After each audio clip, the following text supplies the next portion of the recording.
Okay, now we're going to begin the technical coverage of Psalm 90. You see in front of you, and you can download it from the sidebar.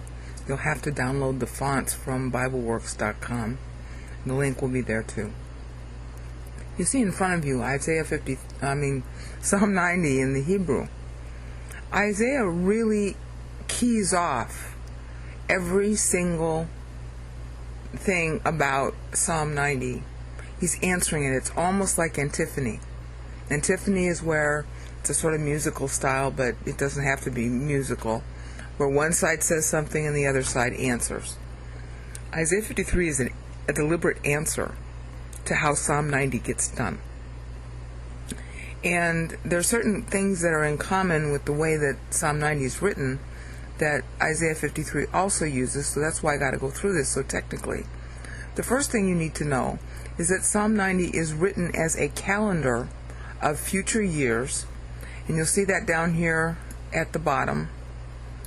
Right here is 350, which is the total number of syllables in Psalm 90. That is literally the number of years that are going to pass from the time Moses writes, which is just before his death, until Saul. Okay, so it's covering the whole period from 1400 BC to 1050 BC, when Saul is rejected.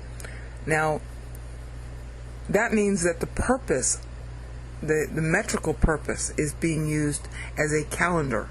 Obviously, in translation, you'd never be able to know that. Isaiah's going to do the same thing.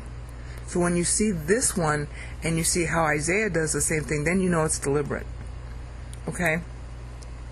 So that's the first thing to notice about this, is the 350 corresponds to 350 years from the time Moses writes until Saul.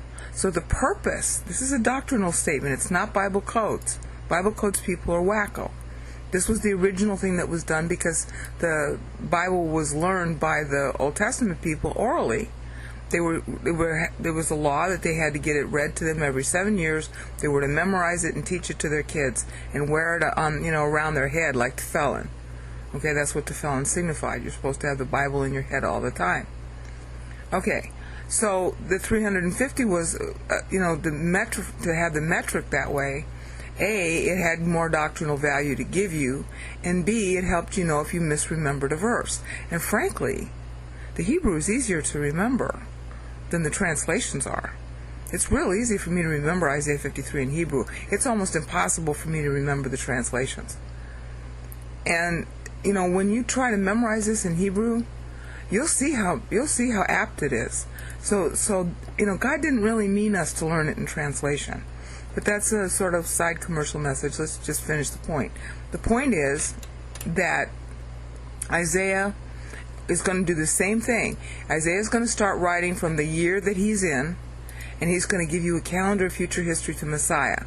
Moses is doing the same thing, except that Moses is limiting it to the time of the appointment of the first human king, which was Saul. Because there are human kings that there are Messiah. God was supposed to be king, but Israel rejected him. That's why there was Saul. You'll see that in 1 Samuel 8 and 9. But, that's the purpose of writing it with this kind of meter. Now, there are other things that Isaiah is going to do. So the first thing Isaiah does is he's going to start his writing based on, his report. It's Isaiah 53:1. The chapter actually starts in 52:13.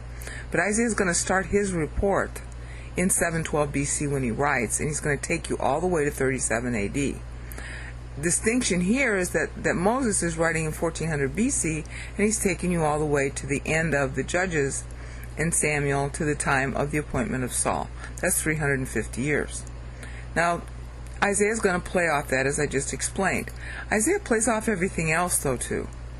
And he's also playing the content, but we'll get to the content a little later. Right now, I just want you to see the metrics that he's playing off. Okay. When Moses writes this, all right, he's crafting his meter to end in paragraphs that are divisible by 7. The first of which ends at syllable 84. Then we have syllable 154. Then we have 175 and 210. All the gold, you see them in gold. Okay, these are all paragraphs. They're all divisible by 7. So anything not divisible by 7 is incorporated within to get to 7. Of course, that's a perfect number. Now, our first paragraph ends at the very famous verse 4. In English, it reads something like the year, what is it, something, 1,000, well, okay, because, let me just read it from the Hebrew. Because 1,000 years are, because 1,000 years in your sight are like a day. Kayom, that means like a day. All right? And then, passing by, all right? Now, and then, you have the rest of the verse about the watch in the night and all that. Okay, so then everything coming up to the 84th syllable, which ends at the end of verse 4, is now incorporated in a paragraph that's divisible by 7. So you have the following principles in this paragraph. You have the principle that in verse 1 where the Lord is our dwelling place for generations. Okay, you have the principle that, we're all going to die, but He's God and He doesn't die. That's verse 2.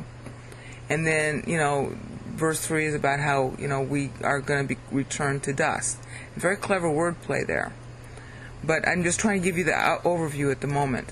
So then a day is as 1,000 years to Him because He doesn't die and we do. That's the closing idea in Psalm 90 verse 4. Isaiah takes these 84 syllables and he splits them. He splits them into a decree.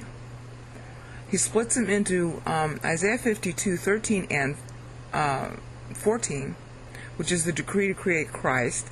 And then that decree, all the rest of the material is sandwiched in between.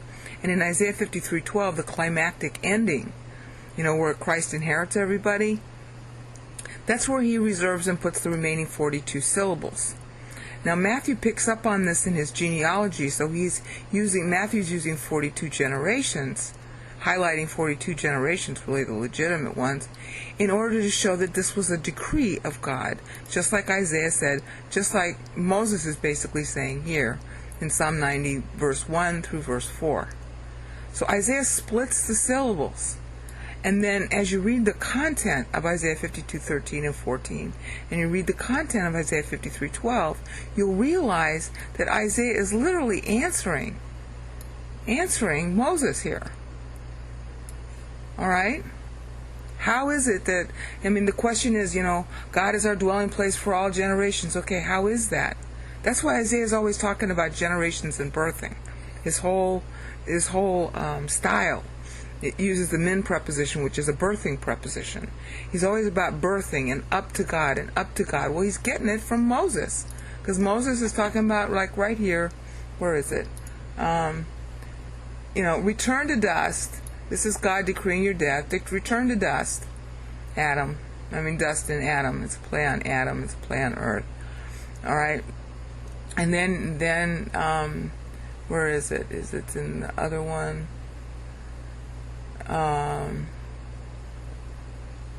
Where was that? Right here. And then he just says, Shavu, return, come back. That's your death. All right? So Isaiah is showing that return in the decree, to create Christ. That's why we can return to God. And that's Isaiah 52:13 and 14. And it's pretty graphic in 14. And then Isaiah 53:12, where he inherits everybody. Yeah, that's how we can return to him, because Christ paid. All right? And that's why a day is as 1,000 years. It's verse 4. Days is 1,000 years. All right? Just to watch in the night. It won't last long. We'll return to him soon. You see that? It's so clever. All right, so now Isaiah has finished that part of Moses, and now he gets into the next section, which starts in Isaiah 53:1. But he's going to reserve these next 4 verses, which are 70 syllables long. All right, he's going to reserve them to answer Isaiah 53:3 and 4. Which is also 70 syllables long. And there's a lot to say on that, and this is only a short video, so I'm going to ask you to look at these 4 verses, which is Psalm 90, verses 5 through 8, and go take a look at Isaiah 53, 3, verses 3 and 4, which are also 70 syllables long, and speak to what Moses is saying here. It's very, very clever. Very, very clever.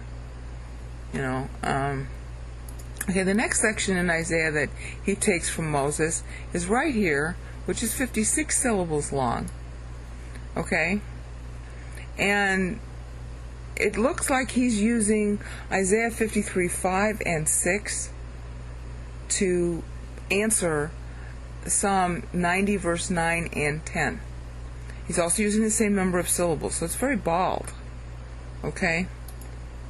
And these are 2 paragraphs in Moses, and there are 2 times you're going to see 56 syllables used. The second time that he uses 56 syllables is in